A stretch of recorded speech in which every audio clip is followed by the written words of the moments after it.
Well, this is July 18th, 1979, and this afternoon we have one of our ex-coaches from Massillon, Leo Strang. Leo, it's nice to welcome you back to Massillon, and it's nice to see you again. Robert, I sure appreciate coming back. I always like to come back to Massillon. I had many, many fond memories here. Yes, and we have fond memories too. Leo, tell us first about your personal history of where you were born and about your parents and family. Well, Bob, I was born in Ashland, Ohio, not too far from here, and that was back in 1922. Of course, I come up through the Depression, went to Ashland High School, played football at Ashland High School. In fact, my first exposure with Massillon was when our coach, Coach Buckner, brought us over to watch one of Paul Brown's football teams practice. And that was a very, very lasting impression on me because it was a tremendously well-organized practice. And that's when they had Horace Gillum and Tommy James and Pokey Blunt and a pretty fair football team at that time. So that was my first exposure to Massillon, and it really inspired me. I was very fortunate to be chosen as an All-Ohio football player on the same team that Pokey Blunt was. I was one of the halfbacks, and Pokey was one of them. That's 1942.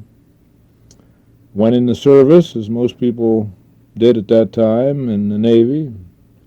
Came out and went to Ashland College. And you had a good record at Ashland College. Yes, I played 4 years regular on the football team and 3 years on the baseball team, and was all conference and was very fortunate. Then, how did you get started into the coaching? Well, I guess I always wanted to be a football coach. I don't remember just exactly when I started thinking that way, but it was back someplace in junior high school. And that's another reason I was so impressed watching Paul and his staff over here, because they had a different approach to it than what I was exposed to as far as Ashland football is concerned. And I came out and decided that I would do that and go into that particular field. I was very fortunate in getting a job at a head coaching job at Caldwell, Ohio, because at that time all the veterans came out in 1950, and there was for example, there was 134 coaches applied for a junior high coach job in Youngstown, Ohio. So I was very, very fortunate. In fact, I was the only one that I know of that came out that got a head coaching job my first year out of college. And so I went to Caldwell and took over the job and started my coaching career. I was the only coach, too. I had no assistants. I was a head football coach and head basketball coach down in Noble County. So how did you do down there?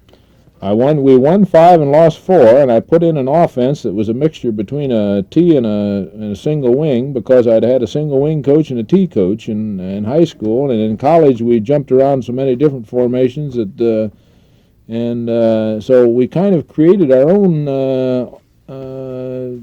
type of offense. Well, we'll take a minute to welcome Ducky Schroeder, who just walked in. Ducky, hi. How do you do? Nice to see you. Glad to have you in on this interview again. Ducky has been very good in helping me interview these. Well, he knows all the questions. Yeah. We're just talking about his start in coaching at Caldwell, and then where did you go from Caldwell? Well, I stayed at Caldwell 1 year, and I was hired in there for $2,400 a year, and my wife was the clerk of the school board, Betty. And but she was pregnant with Carter, my first son, and he was born in Zanesville that year, 1950. And we couldn't live on $2,400 a year. So I told them I was going to have to leave. They got a petition up to try to keep me, but the best they could pay me was $2,900, and my expenses came to $3,150. That's absolute expenses. So I had to leave, and I fortunately got a job at Upper Sandusky, Ohio, and spent the next 5 years there. Mm-hmm. And you had a good record at Upper Sandusky. Yes, we did. I had some real outstanding kids there. One of them, Dave McLean, who is the head football coach at Wisconsin right now. And I had a kid by the name of Dave Kinsley over there that scored 227 points in 1 year. I don't know if anybody's ever scored that many in Ohio football before or since. Maybe Ducky knows. No, I think that's a record. I don't know of anybody that's ever broken the record. I had 5 wonderful years there. In fact, if I hadn't have left the year I left, we'd have still been there. We liked it real well, but the Cleveland Shaw job come open, and I went from Upper Sandusky to Cleveland Shaw. We'd had an undefeated season the last year I was there, and we won 3 league championships. And you were at Shaw how long? I was at Shaw 2 years, and we won 2 championships up there, and the first championships that Shaw had ever had in the Lake Erie League in 29 years in that league. Mm-hmm. And had some outstanding kids. Tom Matty was one of them, of course, that played for Baltimore. And real nice school and a real nice situation. Mm-hmm. Yeah, I know when we hired you to come down here, it was nip and tuck whether you were going to come down or not. You had a pretty good situation up there. Yes, I did. I really thought that if I moved, I would move from there to college. And when L.J. called me, Lee Trussell had put my name in as one of the 5 coaches he had recommended, and I guess the other 4 had applied. Mm-hmm. And I hadn't, but L.J. called me and said, very bluntly, he said, "Are you interested in this football coaching job down here?" And I said, "Well, I really don't know. I'm interested in looking into it." And so he said, "Well, come down for an interview then Monday." So I came down for an interview Monday. As you know, you were on the board. Yeah. Leo, didn't you have a recommendation from Paul Brown too? I had a recommendation from Woody Hayes and Paul Brown and, of course, Lee Trussell, Lee the leaving coach. I guess Lee gave him 5 coaches that he thought would do a good job here. I don't know who else. I don't remember who all. I think Bill Edwards. I don't remember exactly who were all the references. Well, I remember very distinctly interviewing coaches at that time because it was that time that Gene Slaughter came over for his interview. Yeah, that's what I was referring to. If I remember right, the school board interviewed 4 people, and they weren't quite satisfied with the 4 people they interviewed. Yeah. So they started looking around for somebody else, and it seems to me that you were next. Actually, you hadn't applied, as I remember right. No, I didn't.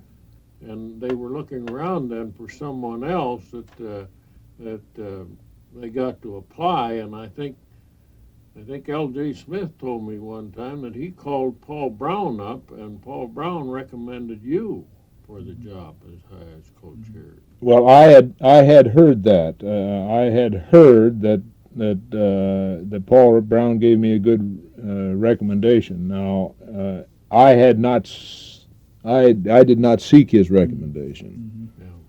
Mm-hmm. But Woody Hayes had recommended me at Shaw, and I know recommended me here too. And I think one of the things, and one of the reasons L.J. called me, was the fact that I had not applied, and that Lee had put my name in, and I was the only one that hadn't applied at the time. I remember some of the interviews we had that year, and I don't think I'm out of line to let's talk a little bit about them. We had Ben Wilson, who had just gone to Upper Sandusky. He just gone to Sandusky. Or Sandusky, yes. Sandusky from Upper Sandusky, wasn't it? No. He was at Mount Vernon. Mount Vernon. Okay. Correct. Mount Vernon. And who is the fellow from Pennsylvania, Ducky? Chuck Clausing, the coach at Carnegie Mellon today. Yeah, I think he was interviewed the same night I was here. He was interviewed before me. Yeah. Well, He had quite a record over there in he had Pennsylvania. applied for this job, and he had his picture and a big write-up about him in Life magazine, and he had quite a reputation. In fact, he won 57 games at North Braddock High School in Pennsylvania, in the Pittsburgh area, without a defeat. In fact, he was never defeated at that school. He won every game, 57 games. Mm-hmm. And he had applied for this position here. And of course, people didn't know him personally around here.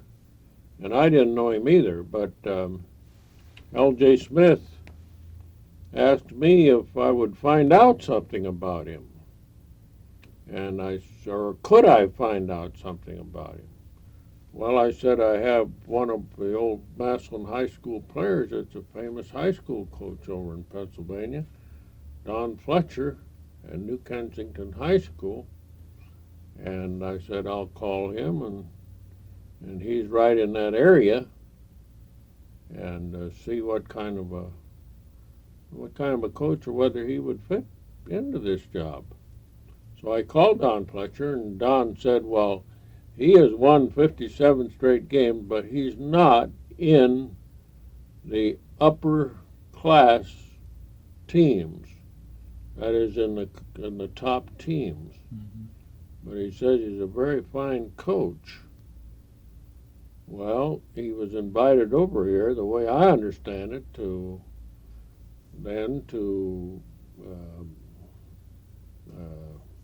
apply for the job, interview for the job.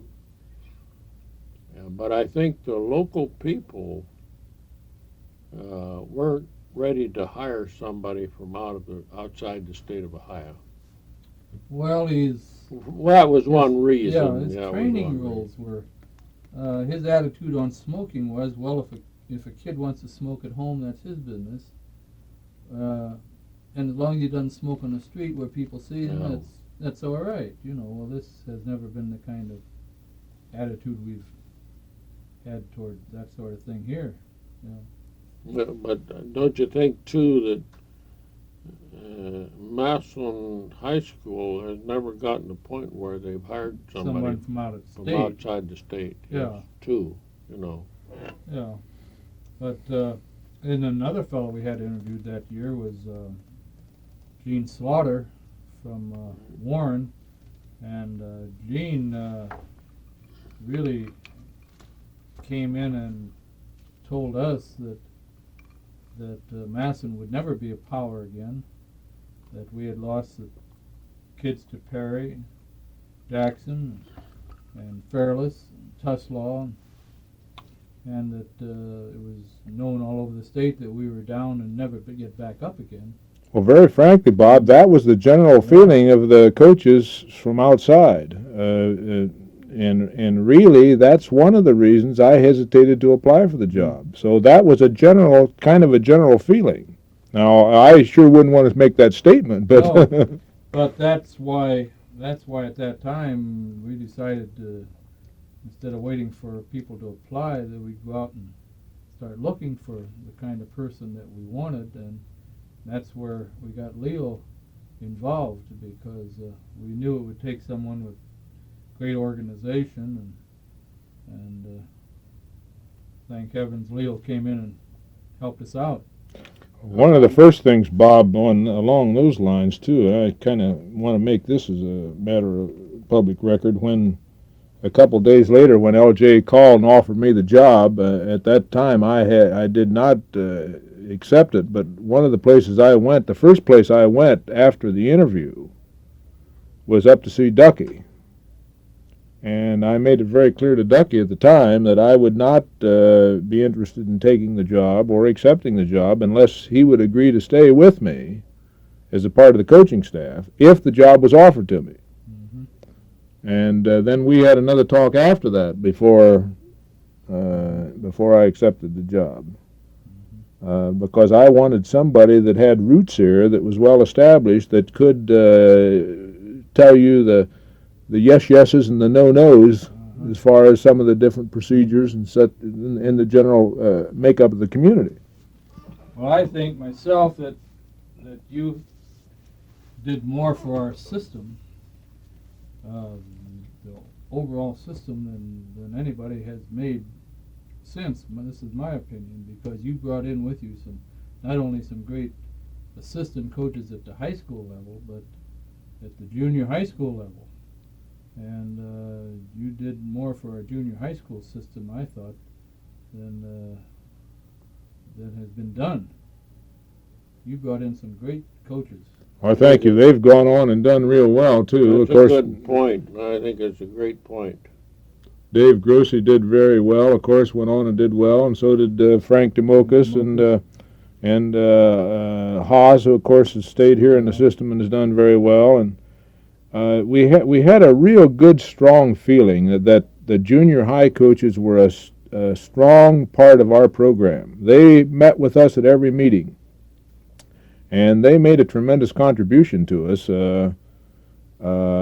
And we evaluated the junior high players right from the word go, right straight up. And this was a lot of Ducky's doings, too, because Ducky emphasized very strongly that this was one of the strong points of Massillon, was the fact that they had a good junior high program, and that so we rode herd on them, and they felt that they were a very important part of our organization and in on the decision making, and they ran the same systems and abided by the same training rules, and our player evaluation, I think, helped us tremendously, don't you, Ducky? That's right. And moving kids Very around good. to different positions. And Very good. That was one of the highlights, I think, of our program during Coach Strang's tenure here, was the evaluation of the players and the grading of the execution of their fundamentals. Very fine grading system. Well, you haven't mentioned the high school assistants that you brought in with you, but I thought they were high caliber. yes, well, Nick Coso, of course, is a head coach at a major university in Michigan right now, and Hap Lillick went on over to Louisville and had the best records that they ever had in their history, and then, of course, came with me to Kent State, and is with me in business right now, and one of the finest men I've ever known. Nick Verotzis, of course, who's still here, and Dale Walderhouse came in and is still here, and we had a real fine group of men that were dedicated, good family men, worked hard, very conscientious, and we all learned together. We sure didn't know it all, but we tried to find it out if we didn't know it. So it was a tremendous experience. It was a very enjoyable experience, Leo. It was tremendous. And just going back a little bit, I think one reason that Gene Slaughter took the attitude toward this job that he did, because in 1957, that was the year of the clock, and he was defeated. That was here. Trussell was here then, wasn't he? That was Trustle's last year. Lee Trussell last year, 1957, and of course the job was open then when Lee went to Baldwin Wallace. But I think that Gene Slaughter had a bad taste in his mouth over that game, which is still a controversy today, whether the clock stopped or whether it didn't stop. You know, I've mentioned that a couple of interviews, Ducky, but I don't know if we've ever really explained what happened in that game.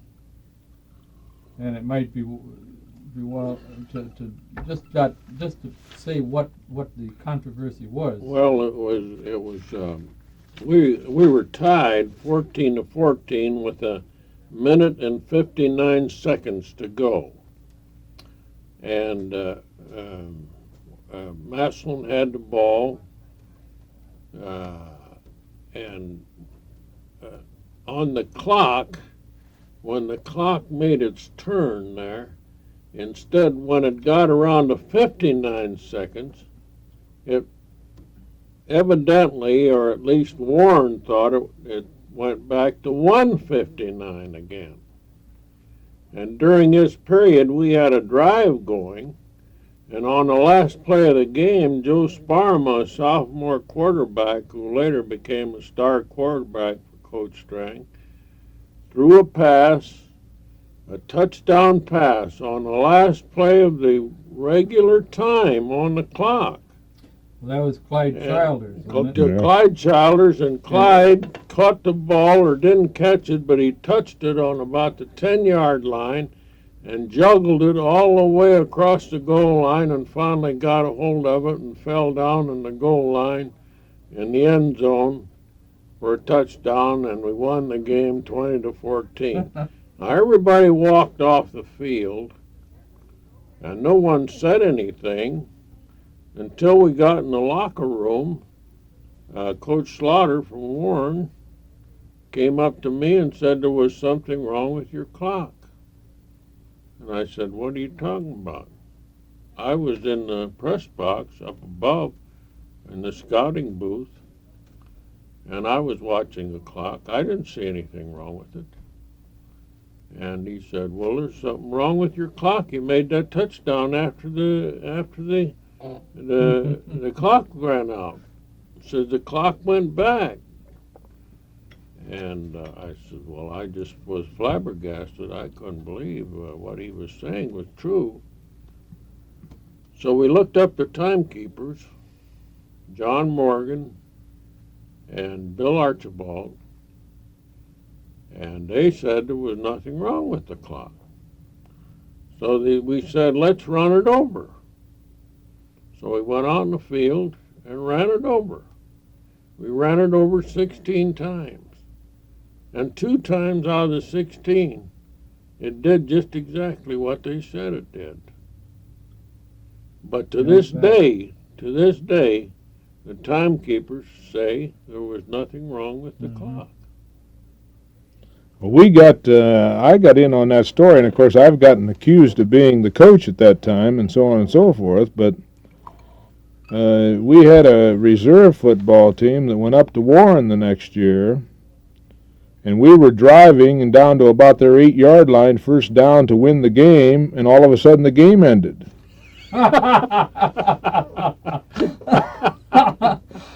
Well, I went out on the field. I was with the reserve team, and I went out on the field and really raised the devil, and they said, well, they were keeping time on the field. No, that's the way it was, and so on and so forth, and I grabbed the referee that was keeping time, or the official that was keeping time, and I went over and I said to the people that were up, we had films, we were taking films of the game, we were taking 16 frames a second. And I said, how many feet did you run the first quarter? And they said, 200. How many did you run the second quarter? 200. How many did you run the third quarter? 200. How many have you run in this fourth quarter? 140. I said, all right, there you are. If you don't... So we lost a reserve game the next year with the clock at Warren. Oh, geez. Oh, that's funny. What system did you bring into Massillon? What was your football? Well, we brought the kind of a goulash system, an unbalanced wing tee, and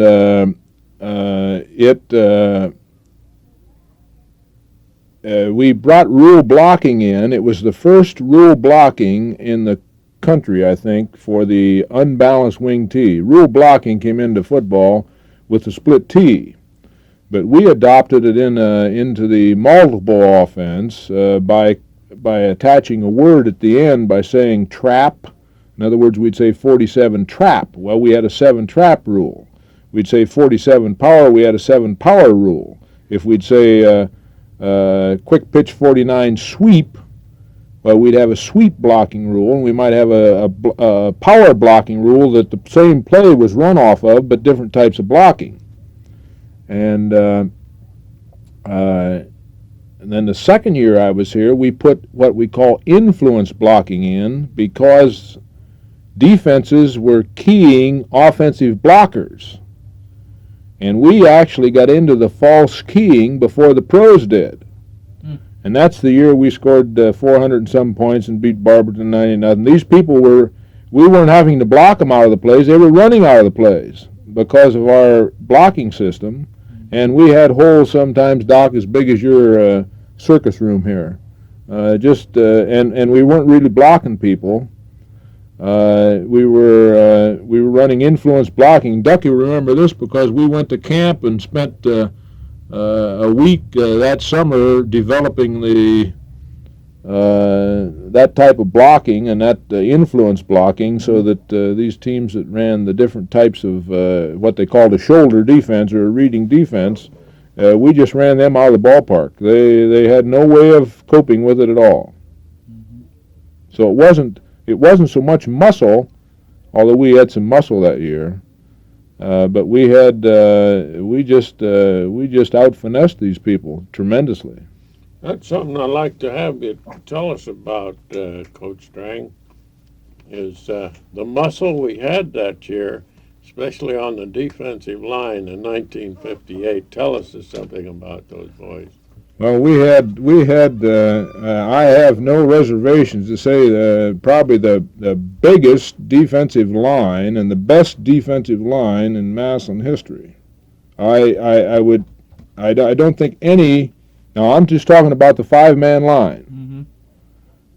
And we had a bunch of midgets as linebackers, cornerbacks, and defensive halfbacks. But our defensive line, we had Bob Vogel, 6'4", 225 or 30. Bill Zorn, a carbon copy at the other defensive end. And then we had Terry Snyder, about 265 and 6'6" at one tackle. And we had a kid by the name of Paul, who was a sophomore at that time, at 6'4" and about 255 or 60 at the other tackle. And then little old Hayes McKee, who was one of the best middle guards that I've ever seen anyplace. Hayes was about 210 or 212 and about 6'1", and Hayes, we'd get in a huddle, and Hayes would look around, he'd say, "Man, this is it's the first time I've ever played on a team where I was the smallest cat on the line." But then we had Madure and Bednar at linebackers, and they were about 5'7" and about 150 pounds. I think we only had one touchdown scored against us all year against that line. We had some other touchdowns scored against us, when we had second team and reserve in and so on and so forth. But tremendous defensive line. I'd like to say this, Leo, is as long as I was here, we've never had a line that could compare with that on defense, size-wise or any other-wise. That was a line that could play the five-man line as good as, well, let's say anybody. Yeah, those first of all, they took coaching real well, and they played they just bottled things up, and the linebackers and the cornerbacks made most of the tackles, but they jammed things up. I can remember the Mansfield game, those halfbacks coming out and trying to block Zorn and Vogel, and they just get down in that forearm that you taught them, that forearm lift, and flip those guys over on their backs. They'd actually flip them back into the ball carrier. A lot of these fellows there followed their careers here by playing college football. You could tell us something about that. Oh yeah, well that group, Zorn of course went to Michigan State, and Vogel went down to Ohio State and was an All-American, and Hayes played 4 years. He played 4 years at Arizona State, and Terry Snyder went out to Iowa State. And Paul dropped out the next year. he lost a lot of weight. That was a funny Became story. eligible. Well, that was a real funny story. That kid met a girl, fell in love. She wanted him to lose weight. He lost weight. He went down to about 195 pounds. He lost interest. He became ineligible and never played football again. And he was an outstanding football player as a sophomore. Mm-hmm. But with that weight loss and his change in interest, he just didn't function. Never forget Hayes McKee. The next year, he got a scholarship at Arizona State, but he didn't have any way to get out there. Yeah. So you took up a collection among the coaches and raised enough money to get Hayes McKee to Arizona State. Yeah, we had all the coaches kick in $10, and we sent him by bus to Arizona State. Hayes came out, and he said he was ready to go, but he didn't have any money to go. And I'll never forget, Leo, he was crying when he left because he didn't think he had that many friends among the coaches. He couldn't get over the fact that the coaches raised enough money among themselves to send him clear out to Arizona. That's right. I had forgotten about that because Hayes came out to the stadium and told us that he was ready to go, but he didn't have any money to go and he didn't have any bus ticket. So we quick took up a collection and sent Hayes out to Arizona State. What we talked about your offense, but what did you do defensively? Well, mainly we played what was known as the Oklahoma defense. We played the five-man line most of the time, although we put in a defense here that was the disguised gap 8 that we would use any time that we were having difficulties with a team. We'd jump into this, and I remember we used it against a great Akron Garfield team and just shattered them. I think it was original here. I don't think any team had ever used it before. Was that when they had Matthews up there? They had Matthews. They had this great center too. What was his name? At Akron Garfield. Went on was All-American. At Ohio State, wasn't he? Yes. I can't think of his name either. But they had outstanding. Well, Babe Flossie told me it was the greatest personnel that they'd ever had up there, and very frankly, we went into the ball game knowing that we were out personneled. But they started moving on us. They were just 5 and 6 and 7 yards at a crack, and we went into this. We had put this defense in just in case we couldn't control them, and we just shattered them. They couldn't even snap the ball. We were on them something terrible, and they couldn't block it, and so we used that, and we used it in that type of situation. But overall, we were a 5-4 Oklahoma Reading defense football team, weren't we, Ducky? That's right. Your 58 team now. What was our record? Wasn't it 8-1-1? Yes, we lost one football game, and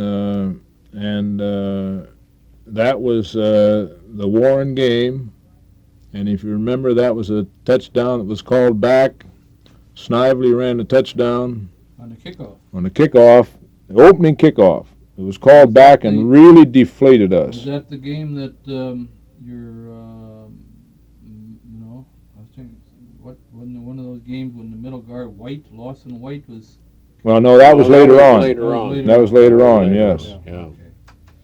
But there was a Sluggo Bednar was called for clipping, and actually I saw the pictures of that game, and all he was doing was running across the field, and somebody gave him a shove. That's right.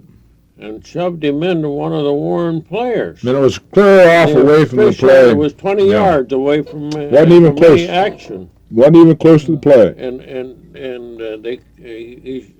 this Warren player shoved him into one of their own players, and the official just saw Sluggo falling into the back of this fellow, and here's Snively running for a touchdown. He called the play back. Yep. And then later on, Warren made a touchdown.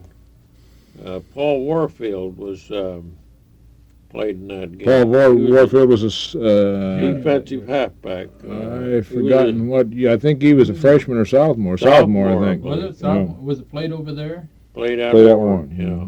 Played at Warren. Then he was a junior because his senior year was over here. Yeah. When we beat him. Yes. Beat him. That was a great year. 36, Yeah, it was a great year we had. Right. Well, in the next 3 years, He was a junior. That's right, Doc. the next 3 years, Leo, were 3 of the greatest years in Massillon High School football, in my opinion.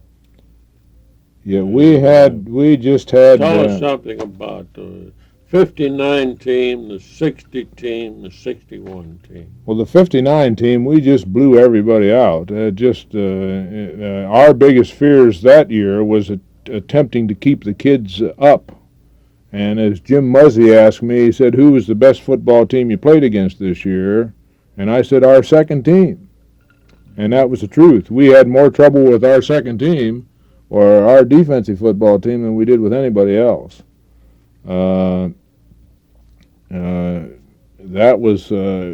We had trouble keeping the scores down. But a lot of that was the type of blocking we'd put in was different. The system we'd put in was different. The player evaluation and the grading had really taken hold then.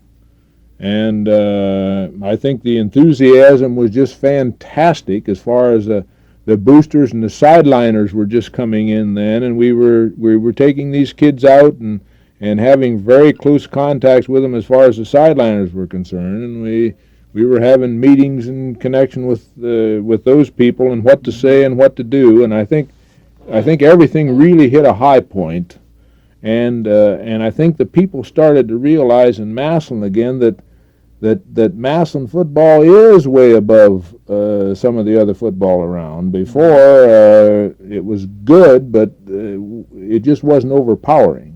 And of course, the crowds were fantastic, and the enthusiasm was fantastic. So we really got momentum. We started to get it in '58, and we really got it going in '59. I think our 59 team was one of our greatest football teams we've ever had. Actually, we weren't pushed by anyone, and we played some great teams, and had some fine players on the team. I'd like to say this too, that we played a game in '59 against Warren over here that, in my opinion, was the best execution of fundamentals of a football team that I think I've ever seen. And we had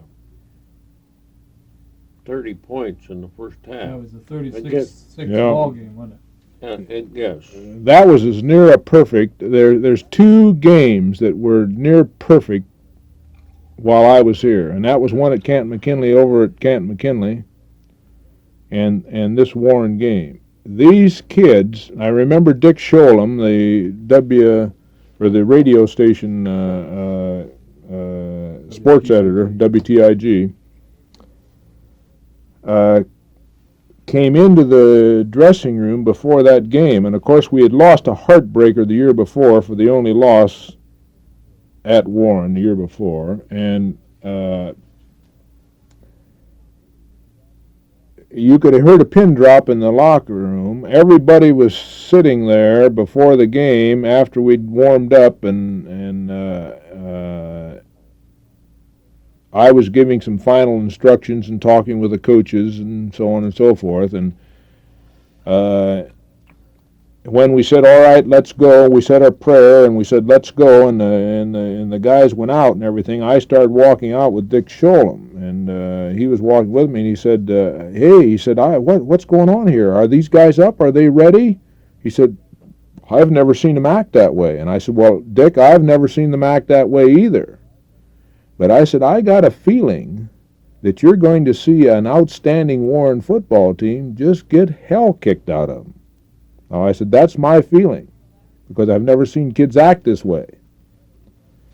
And that's exactly true. I just, you couldn't believe it. Paul Warfield, who was probably as fine an athlete as I've ever seen in high school, couldn't even get started. They were just swarming. Minus 7 yards. He had a fine defensive night, but offensive. Oh, yes. Yeah, minus 7 yards. They had another boy who looked a lot like him. Oh, yes. His name was Jones, and Jones. they switched jerseys. Yeah. Mm-hmm. And on 2 consecutive plays, Jones and Warfield were knocked out. Yes. And they were hit. Oh, it was just fantastic. You couldn't believe it. At the half, the game was over, and we knew it. We went in at the half, and it was just a matter. I said, well, the emotions. All of our kids were, oh boy, yeah. And you could tell that the emotion was gone, and the second half was history. It was a 6-6 tie the second half, But I know that there were some Cleveland Browns down that night, a bunch of them, and they had said that they had never seen hitting like that the first half at any place. Slugger Bednard, I remember him hitting. Yeah, and I think if you talk to Paul Warfield today, because I coached the All-Star team that year, and of course Paul and I became good friends, and I got a chance to talk with him, and he said, "What are you going to do? You take 2 steps, and the whole gang would hit you."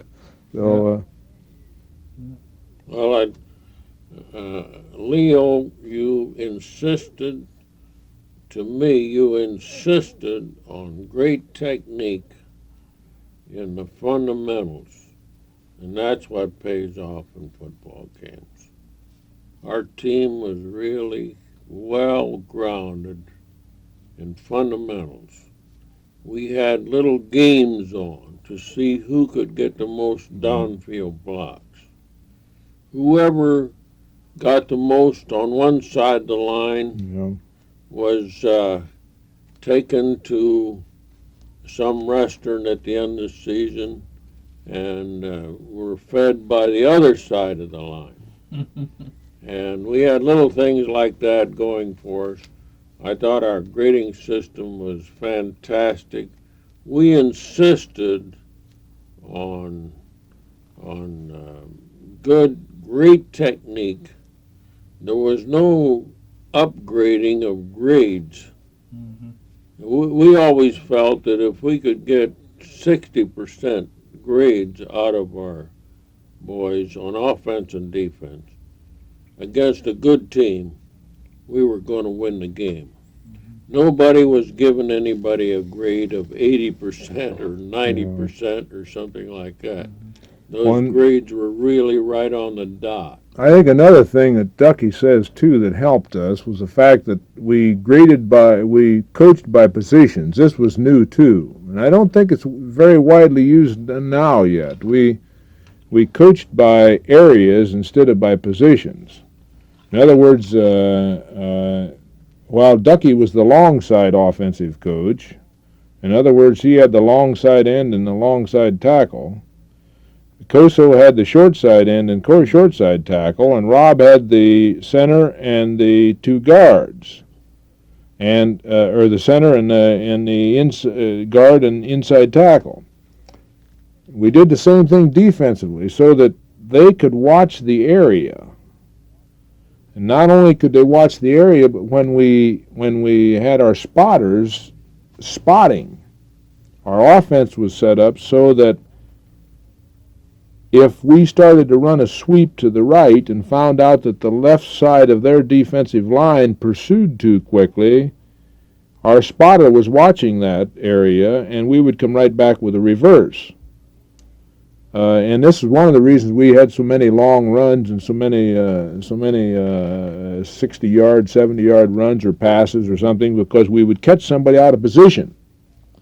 Through our spotting system and through our coaching system of coaching by areas. We called this, Leo called this defensive analyzation. And I've had a chance to speak at quite a few clinics in different places. and they've asked me what are some of the outstanding things that coaches have done in your long tenure at Massillon High School. And I never fail to mention that defensive analyzation that Leo Strang taught was one of them. And another thing is, I think today a lot of coaches could win a lot of football games if they'd try to analyze the defense and carry on from where we stopped, even to see how many defensive men are in your area when the ball is snapped or after the ball is snapped. Not when they line up, but after the ball is snapped.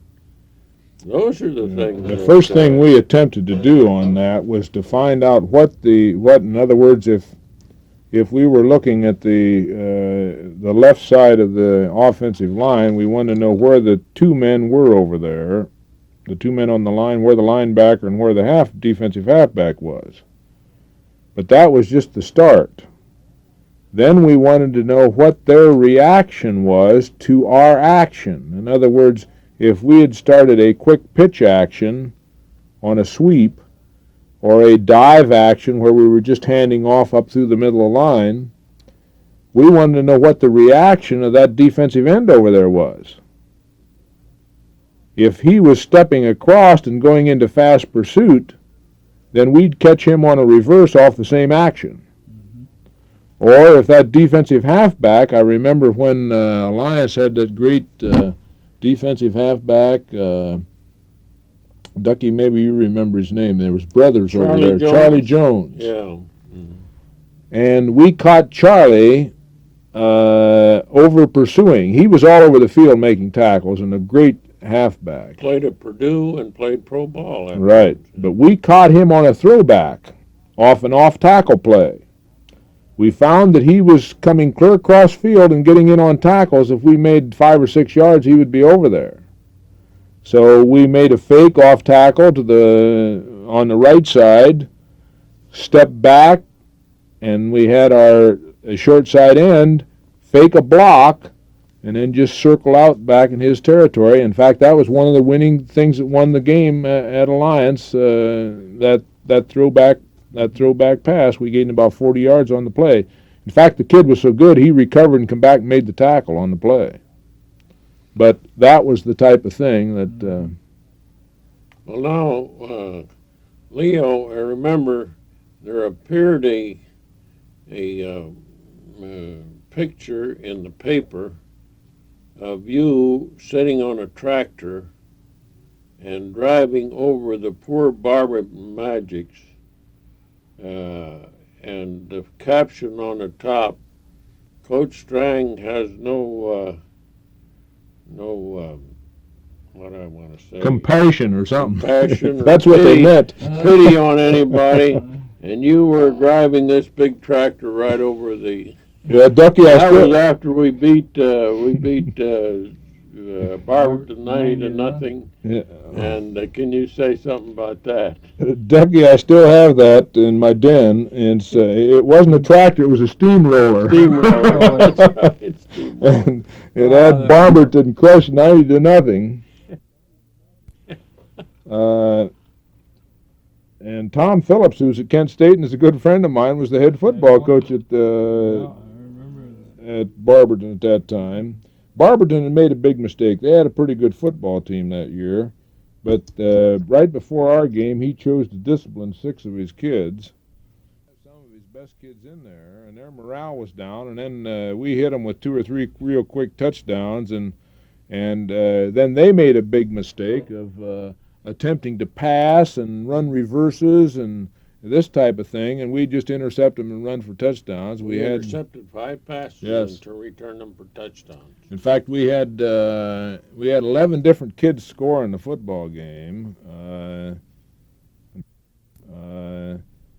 there's only one game that we ever did better than that. When that was when we had against Bob Cummings, we had 13 different guys score, and that was in the 72-0 game against Struthers.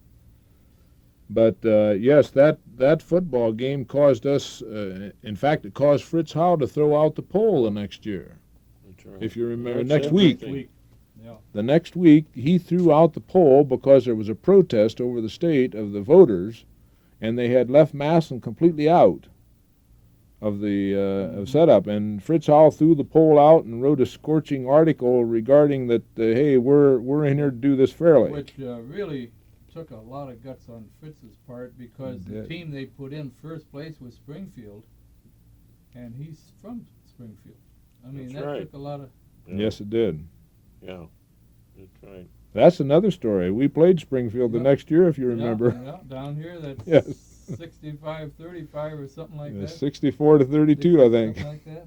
I think that was the most points ever scored, or most points ever scored by two teams in Mass. That was the 1960 game. We lost one game at Warren. Can you tell us something about that? We lost the ball game up there 19-18, and almost unbelievable things happened. First of all, we had a middle guard by the name of Lawson White, who was just as close to Hayes McKee as anybody could be, as far as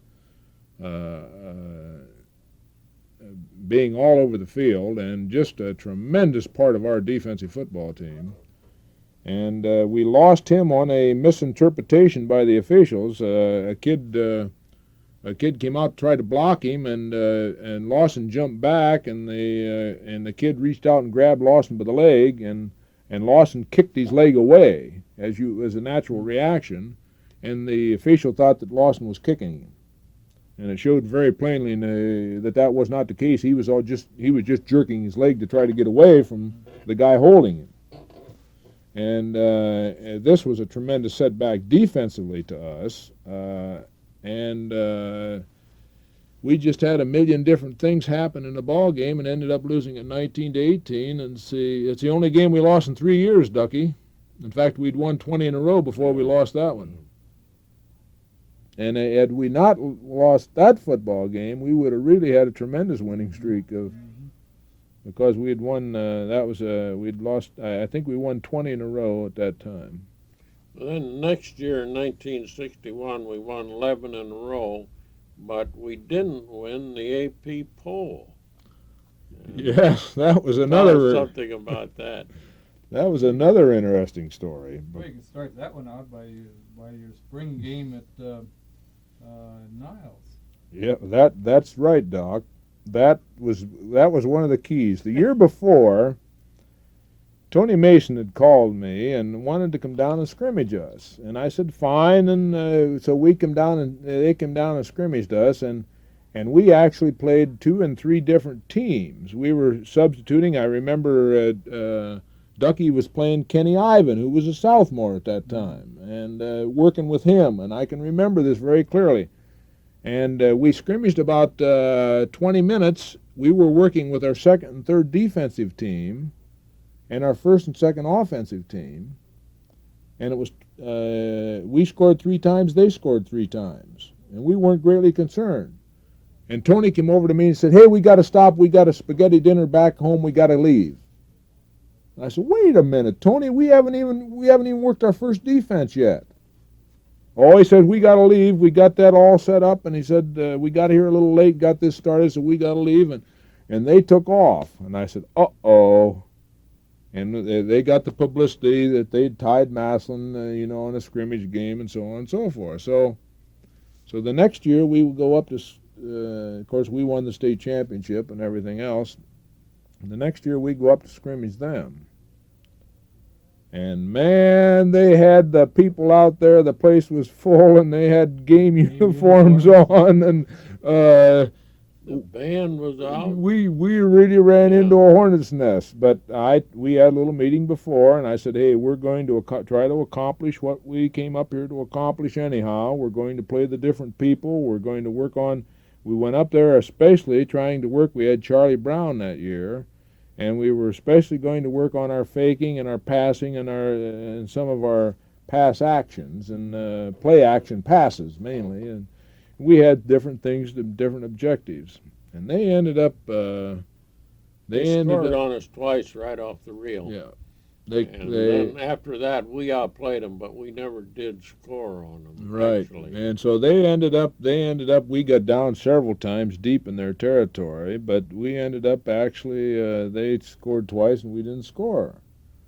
Well, of course, they really made hay out of this, and then to make it, we ended up going undefeated, and we played 6 undefeated football teams in a row that were ranked in the top 10 in the state, and our opponents had, I think, had won about 70% of their games, and Niles' opponents only won about 28% of their games. And the Massillon newspaper had Niles win state championship, Massillon second, and Niles' paper had Massillon win state championship, Niles second. Oh, well, that's right. That was a 61 team. One was That's AP right, and the other because one one was AP and the other one was UP, and they took the other one service and we took the other. So we had them winning the state championship, and they had us winning it. And Leo, we won. We beat 5 undefeated teams in a row that year.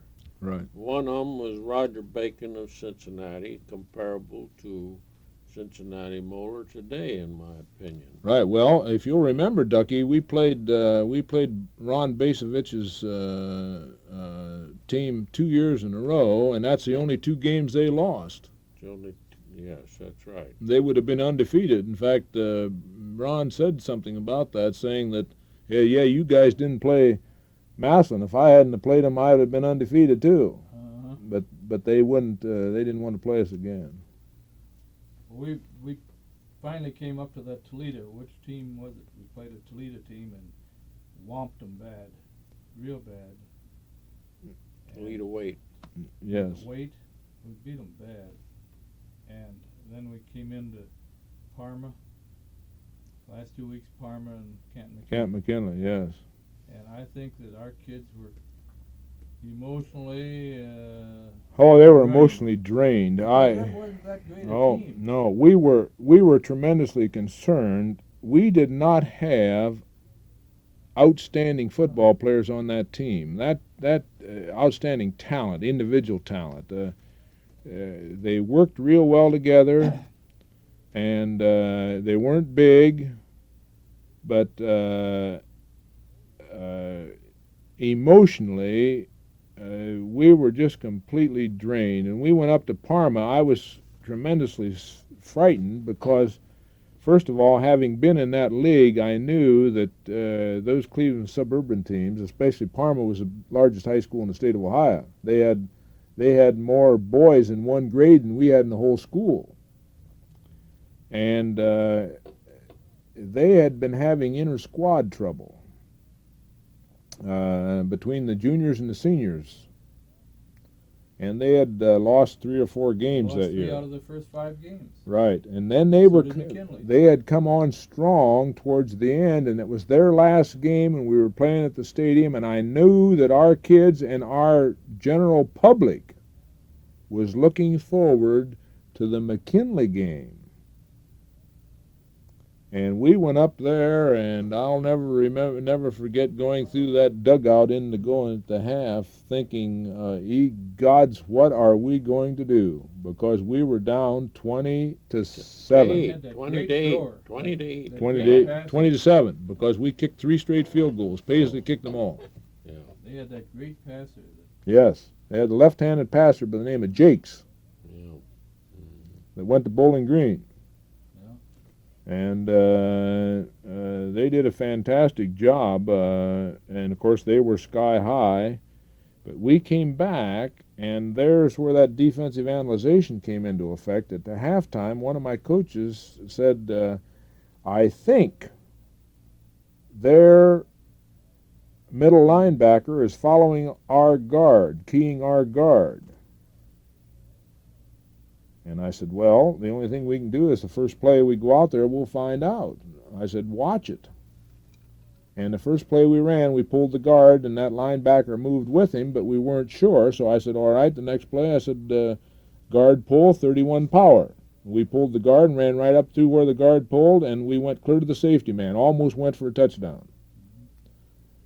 And this was the big key as far as we really got our offense going then, and we scored twice, and we were going for another touchdown when the game ended. You put in your fullback that night. I forget which one it Kenny was. We Dean. put Dean. In. He Yes. played a hell of a ball Yes. game. Well, a lot of the reason he played the good ball game too was the fact that we picked up that key, and they were leaving that spot, and then they became hesitant and they didn't know whether to do it or whether not to, and this was one of the keys to the. But we were down mentally. We were down for that ball game, and we're very fortunate to win it.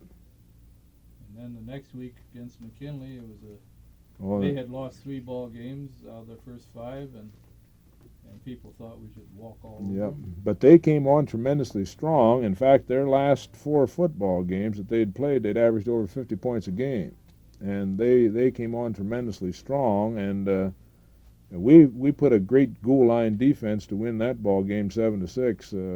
But our kids were just, and the kids afterwards told us that they were just physically, emotionally beat. It's a good thing we didn't have to play another game. So that brought up the situation where at the end of 10 games, we were in first place in the poll and went out and won another ball game.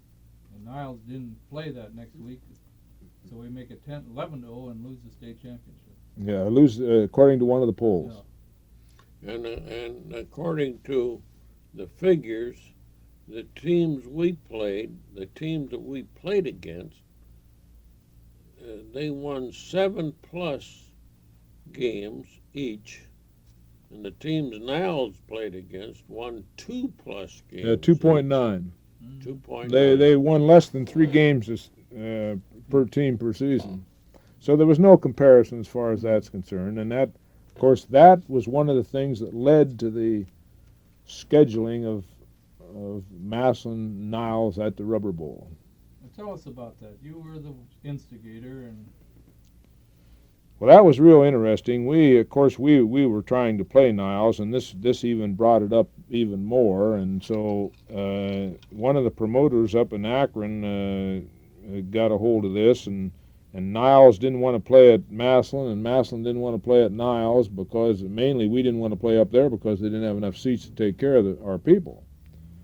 But we went up and we had a dinner and everything, and we decided that we would play on a neutral field. We'd play at the Rubber Bowl. And I think Niles had won by that time about 50 games in a row, or 52 or something like that. And there was talk, I know at the time, about them breaking Massillon's record of all-time victories and this type of thing. And so we signed the tentative agreement to play up there, and Tony Mason signed and handed it over to me, and I signed it, gave it to Roger Price, and I said, Tony, you just signed that, and you just lost your undefeated season, or your undefeated streak, and you lost your first football game in a long time. And Tony looked at me and he says, well, we'll see. And of course, as it turned out, Tony and I, neither one was there. Tony had gone to Michigan, you'd gone to Kent State. Right. Well, now, Leo, tell us about your season in 1962, which was a kind of a turnaround. Oh, boy. 6-5 season. That was really something, Ducky. That was my 13th year as a head football coach, and I'm not generally superstitious. And we had a pretty good bunch of kids, but things started happening even before the season. We had a company move out of town, and as a result of that, we lost 2 of our first-string offensive tackles. We had a boy killed. Heckendorn boy. Yes. Right, walking on a trestle. Working on a trestle. Train And hit by a train that summer. We had almost unbelievable things happen. In fact, Fritz Howell ran a special story and went down through and enumerated the things that had happened. We had two kids in a warm-up run together and were out for the season. Just one running for a pass one direction, one running another, and they ran together. We had a manager drop a whirlpool motor on one kid's foot. Just almost Pierce, was it Floyd Pierce? They found that murmur in his heart. We found a murmur in Pierce's heart, and he couldn't play. Duke Pierce. Yeah, I forgot about that. Well, we had 13 regulars out by the fourth game. 13 regular football players that had counted on. So we actually played that year with mostly underclassmen. We ended up playing with mostly underclassmen. And that was the first year, the senior class of the kids that went to the other schools in the surrounding area. Correct. That's right. That was the group where they had been divided and watered down tremendously. Perry, Correct. Jackson, That group had been watered down from that standpoint. But I still feel we would have had a good football team had we been able to keep them together. Well, even as you look at that season, game by game, you opened with Fremont Ross. Right. And we're down deep, and you send in a place kicker. Paisley, wasn't it? Correct. And he gets partway out in the field, and he can't decide whether to go on or not, and they finally penalize us for delaying the game 5 yards, and he kicks the ball about 2 yards short. Yes. We had several things happen in that game, including them lining up back off the line of scrimmage about 1.5 yards to 2 yards, and they were in an illegal formation almost every play of the game, and we couldn't get the officials to call it. We were yelling and screaming. If you remember that, Ducky, how they lined way off because we were running a reading and stunning defense, and they were lining up and picking up our stunts, but. It started out almost immediately that way, and we lost some real tough, close games. All right, you played Steubenville. Do you remember that play on the other side of the field? Oh, down, yes. Down to the scoreboard end. It's third down and situation, and well, you can tell us. Well, it was we had a third down situation, and we were called for a 15-yard penalty. And After the play was over. But we didn't know it was after the play. They just threw a flag and marched off 15 yards against us. Now, we get the down over. It's third down again. And we start to send in a kicker, but then they take the penalty, so we decide, we'll go in and run another play. We go in to run another play and find out that it was fourth down. It wasn't third down. So they take over the ball down in about our 14-yard line, go in and score and win the ball game, and that was a winning touchdown to win the ball game. So it was almost as if it was destiny. It was amazing. The Alliance game was out of hand. There wasn't anything to do. But even the Warren game that night in the rain. Yes. We throw a little pass to Fred or to Blunt. Bill Blunt over the line, which is right in his hands, and it's a wet field, and he drops it. But and Blunt, that was a rarity for him to drop a football. Yes. Oh yeah. Was one of the best receivers I ever coached. Now that 62 season, though, I think the highlight of it was that was the year we didn't play McKinley. Who did we play? Yes, we and why? Yeah. That's right. We played Timken, didn't we? We brought in.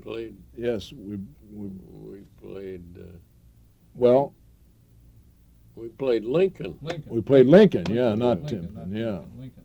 Yeah.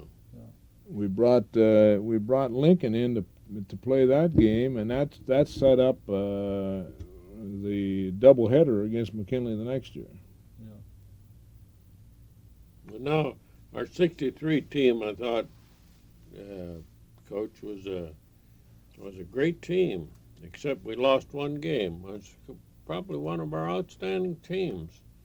Yes, we it got was. some real talent in the skill positions on that team. And even though we lost Akron Garfield in the Rubber Bowl, we came back and won all the rest of the games. Ended up with a 9-1 season, and 10-1, I think, Ducky. was it 10-1? Yes, we played 11 games that year. Oh. But yes, Garfield had one of their better teams again, and of course was undefeated. But we went up to the Akron Rubber Bowl, and we had as fine a pass. You're right in the skilled positions. We had Blunt and Pierce and Perry, and we had Swartz. We had three outstanding kids that could catch the football and all could run, and we had an outstanding passer. And we felt from our pregame and everything that we could just go out and almost throw every play and win the ball games. These kids were that good. But we went up to the Rubber Bowl, and those lights were atrocious. You could see shadows all over the place, and Ronnie Swartz just could not throw the football. He was throwing way over their heads or way short or way and it was our mistake because we just thought we could throw anytime we wanted to. And we end up on they beat us on a broken play, and we lose the football game, and we came home and we didn't throw the football the whole week. We went into possession, knock 'em down fundamental football. Now that doesn't mean that we didn't throw a lot the rest of the season, but we went down to and so it was probably our fault, the fact that we did not we relied so much on that throwing that but we did have, Ducky, you're right, we did have real skilled positions. Right. Mm-hmm. That year, with the two games with McKinley was odd. You might mention what happened, why we didn't play McKinley the year before. Well, McKinley had been suspended for recruiting violations, and they weren't allowed to play the year before. So, in going over the schedules, I couldn't. There was no way that we could play McKinley just once and balance our schedule. We had to have McKinley back on a home and away schedule to balance the schedule up. So even though we were criticized in some departments very heavily for playing McKinley twice, it turned out to be fantastic because we had 46,000 people to the two games. Yeah. We broke all attendance records, and McKinley had an outstanding football team that year, and of course so did we. And the first game was a hair raiser. It was that big quarterback or fullback, was his name Parks or Hall, wasn't Hall. it? Yeah. Hall. Willie Hall. Willie Hall, and he ran. Oh, wild he over us. he trampled us, and They blocked a punt on us too. yeah, and we had to come from behind and played a fantastic football game. I think that was 24-21 or something like that. It was Right. Yeah. Very close. very close, tough football game, and then McKinley went on undefeated the rest of the season, and so did we. So it climaxed it over there, and that was one of the games I mentioned that was near perfect.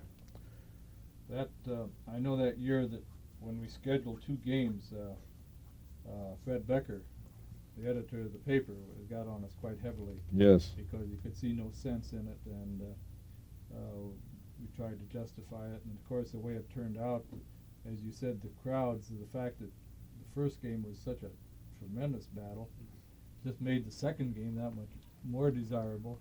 And then went over there and stomped them good. And Hall, I don't think made any grounds at all until about a couple minutes to go in the ball games. He made a couple. Right. He made a couple 8-10 yard runs, and that was about. Well, they didn't. They scored in the closing minutes of the game when we had the reserves in, actually we had our junior high scouting staff did a fantastic job in bringing back the different things and the formations and what they were doing, and we ran keys, and we took movies of every practice that year, and made sure that we understood the keys, because we called the defenses after we saw their formations. And we went so far as to taking a stopwatch while we scouted them, and clocking from the time their quarterback got under the ball, got under the center, how long it took them to run the play, so that we determined that we had an opportunity to call the defense after we saw the formation. And we ran 4 defenses, and we called them. Fonts was the quarterback, and if we said, if our linebacker said, watch Fonts, if he mentioned Fonts' name in any way, that was a particular defense. If he hollered, key on Hall, Hall was a particular defense. And we had 4 different defenses according to their particular offensive alignment and position. And we worked on this so hard that the last day we took movies out here was on Thursday. And after we reviewed the movies that Thursday night, we said, we've got it.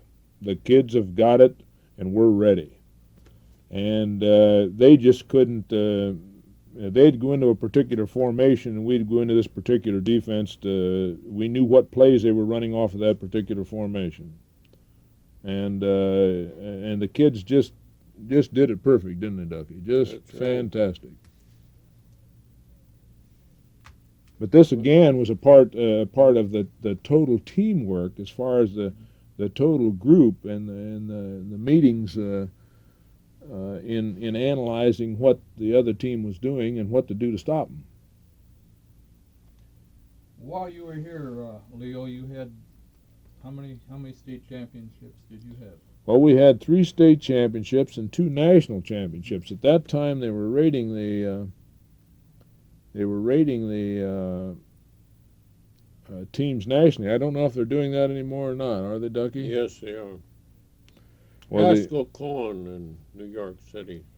Yeah, they actually got movies and everything, and they'd take the top teams, in the different areas, and they'd go over these, and then about 2 or 3 months later, they'd come out with what they felt was the best football team in the country, high school team, and we received this honor two of those years. You were an art major or an art minor, were you in? Yeah. School? And you designed your own uniforms, and I always thought that our team dressed better while you were here than they ever have since or before. I thought your touch with your designing was... Well, thank you, Doc. I wished we were the first ones to put decals on helmets here at Massillon. And, of course, this is all over the country now. And if I'd have been smart, I'd have copyrighted that idea and gotten a nickel for every one that's put on every helmet, and I would never have to work again. But we started the decals. In fact, we got the Leaping Tiger design from Chevrolet. They were running a big billboard advertisement, and I called the Chevrolet division of General Motors and got permission to use that tiger. And we got a company to make up those decals. Mm-hmm. And we also used the helmet award system. So if there was an outstanding play, well, we'd put a little star on the helmet. And, of course, that's all over the country now, too. They're using Buckeyes at Ohio State. But didn't you design the uniforms? And we designed them, yes, right. And then we designed the uniforms too, and put all the color in. And then we were the first ones to wear white shoes. Mm-hmm. And of course now they're used in baseball and everything else. But we wore white football shoes and game shoes, and the kids really got a big kick out of that. In fact, they'd want to know when we were going to wear the white shoes. And I said, well, if we play good this week, well, we'll wear our white shoes next week. And so they got a big kick out of that, too. Another thing that I think you did, the only time I ever saw it done, I remember one night you went up and coached from the stands, from up in the press box. Yes, I really think that might be one of the best places for a head coach to be, in that he really has an opportunity to see the overall picture. Now, I can see that there can be some drawbacks too, because there's times that you're needed down on the field. But in certain games, in certain situations where you're expecting maybe different types of defense or something that you want to look at, and I did that a few times in college too. I would go up there for maybe a quarter or something, so that you could really visualize it yourself. Because the football coach has the poorest seat in the house. It's just very difficult to see, and you have to see through the eyes of your spotters. Well, after you had your good years here, then you moved on. Right. I took the head football coaching job at Kent State University. They called me. I did not apply for the job, and they called me and asked me if I'd be interested. In fact, the year before, Chet Williams and Carl Erickson came down here to watch our practice, didn't they, Ducky? Yes.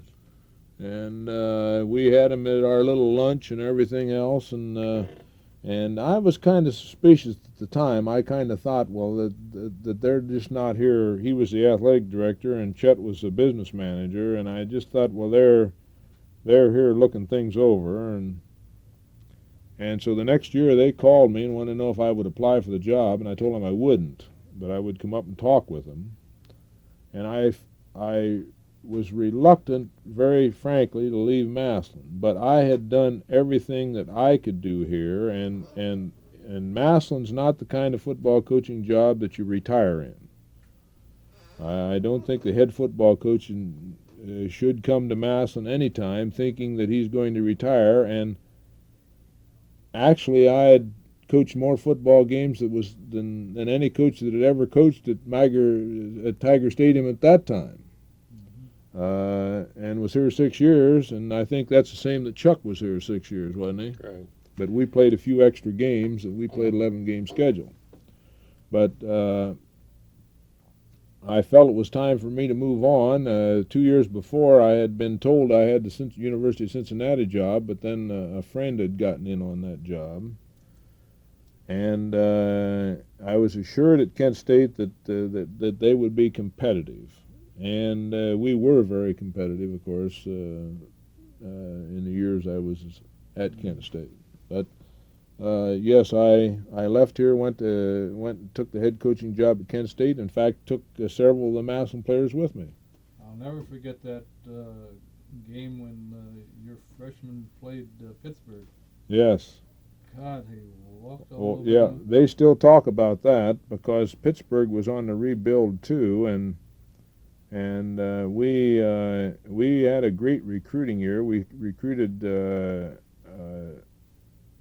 13 all-state football players and 6 high school All-Americans.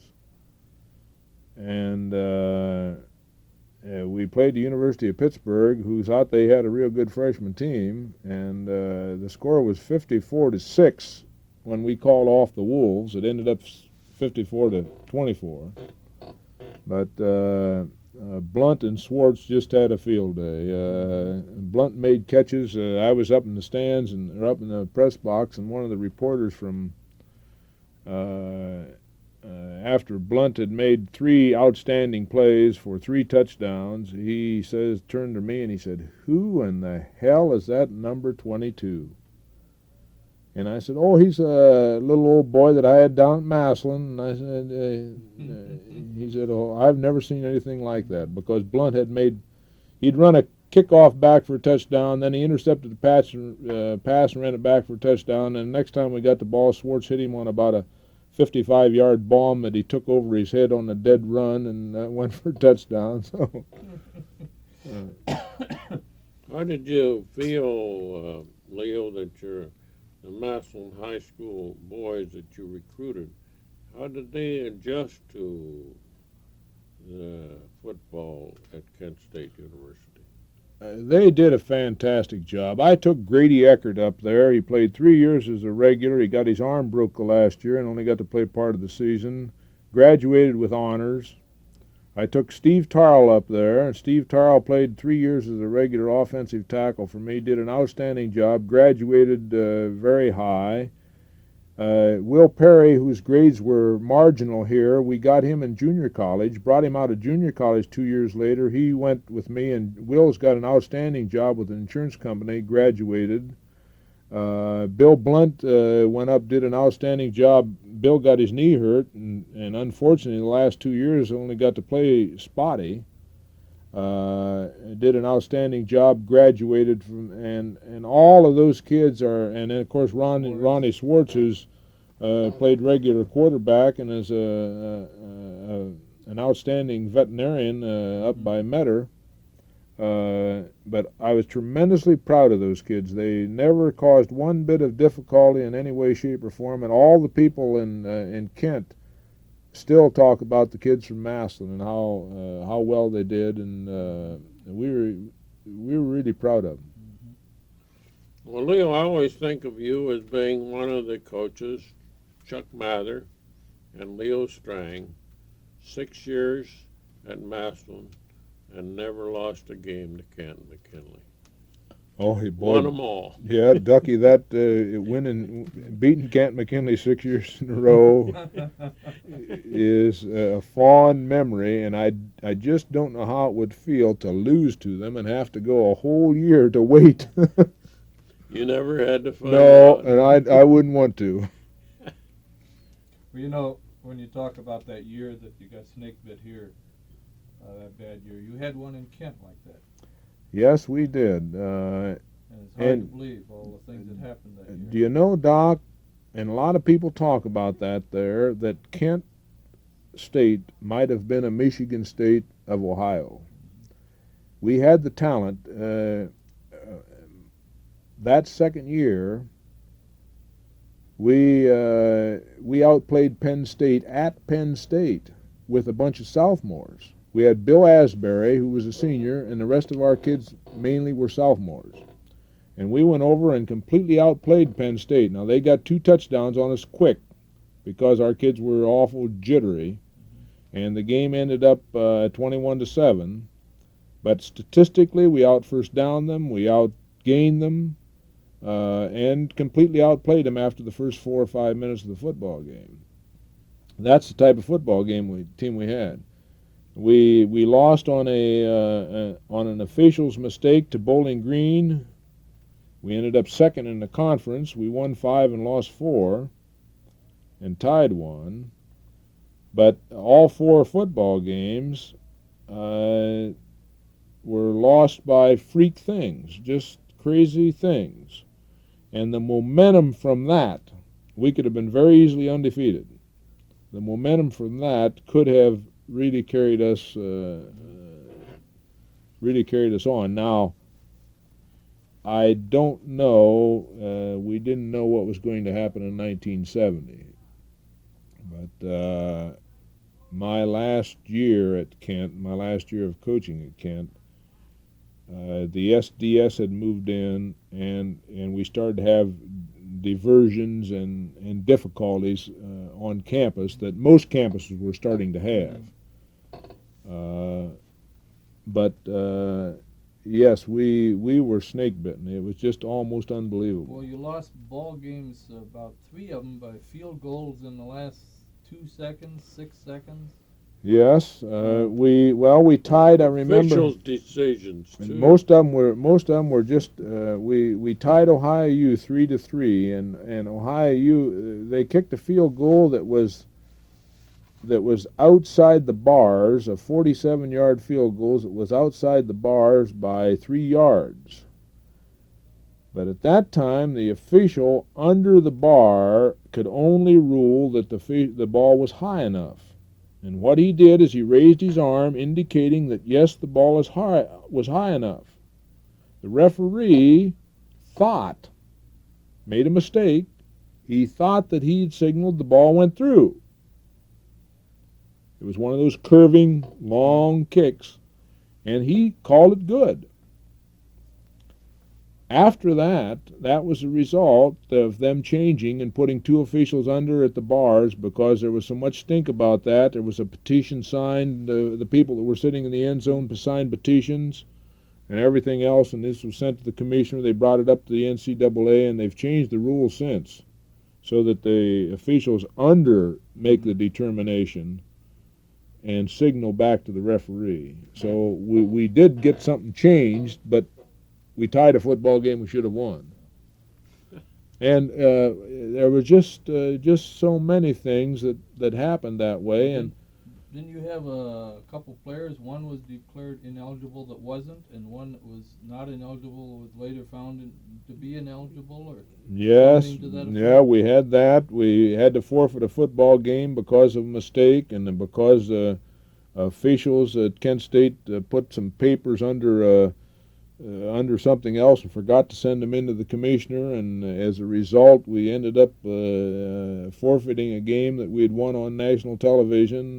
We'd beaten Ohio U and had to forfeit the football game, and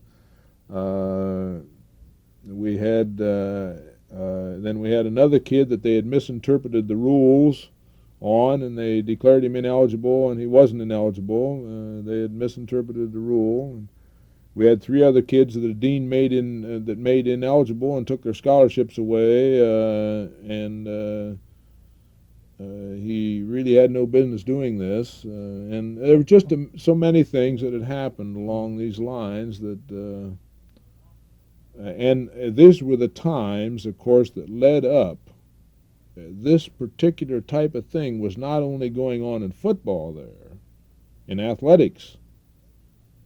It was going on in everything at Kent State University. And this is one of the reasons the National Guard came on there, and this is one of the reasons for the shooting, because there was just so much organization in so many different areas, so many different places and departments, and how to handle the students and what to do, that it became a national disaster that Kent has still not recovered from. I'm not meaning to say that this was just in the athletic departments, and it was throughout the university, and it was a chain of events.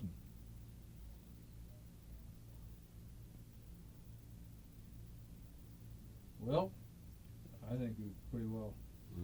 Ducky, do you have any further Do you know anything? comments or anything?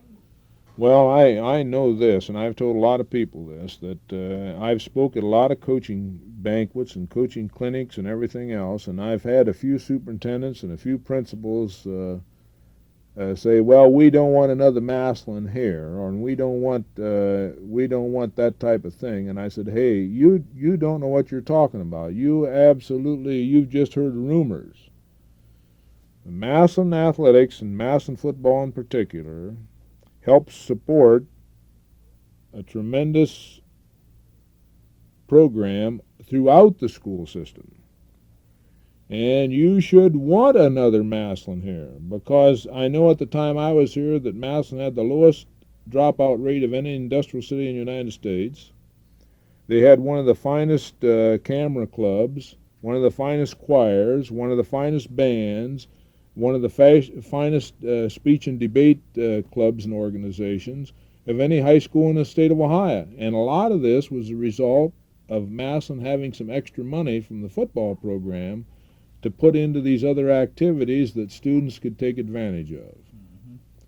And one of the things that I don't think that is spread enough is the fact that Massillon football actually helps all the students and gives all the students an opportunity, whether they're in band, choir, or what they might be in, a chance to use some of those monies in other areas. But it was a fantastic 6 years for Betty and I, and of course Carter and David, my boys, grew up here, and they're still strong Massillon Tigers, and it's just a fantastic experience. And you realize, Leo, that you and I have sat here this evening talking for over an hour, and neither one of us have coughed.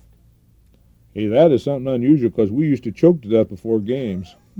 That used to be so funny. I'd go up to Leo's on Thursday Oh. nights before the football game, and we'd sit in his living room and drink iced tea, and the two of us would cough and talk about the game. Remember? Oh, I had a nervous cough and would actually vomit before the games and such because of the nerves, and I'd never run into anybody else that did that.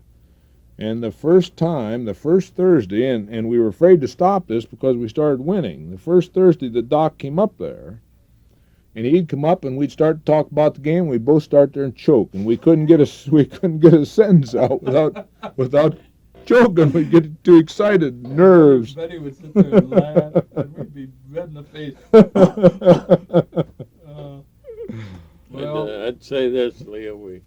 The assistant coaches, and I'll speak for all of them, they had a wonderful time when you were here. They worked hard. You worked them hard.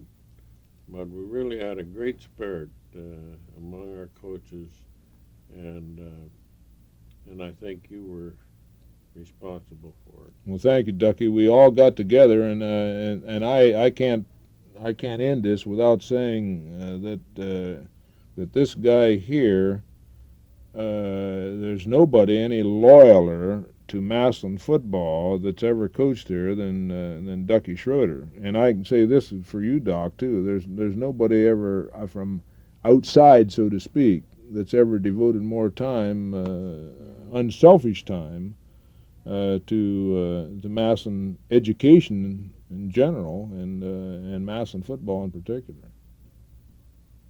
So I certainly thank both of you gentlemen. and I'll say this too, that Leo, I always tell people that Leo was one fellow who didn't come into Massillon and say, well, I'm going to be here so long and forget about it. Leo has always come back. He comes back to watch football games. He comes back to visit. He's always back we to always play feel golf. That, he'll come back to play golf and get whooped. But he always has felt. We always feel that Leo is still a Massillonian. Well, this is my home away from home, so to speak, and I really get a big kick out of coming back here. We've got some tremendous friends here, and Betty feels the same way. And of course, my boys grew up here. They were in the impressionable age at that time, and Carter. I've got to mention this too. Carter had an undefeated football team as a reserve coach at Shaker Heights, and he's got some of that old Massillon spirit in him. Oh, good. Well, I'll tell you, it's been a real pleasure to have you back here, Leo, and Ducky. Thanks for coming in again. I appreciate having you here. Thank you. And I think what we'll do is close this up and grab our wives and go out and get something to eat. Fine, Okay. thank you, Doc. Good.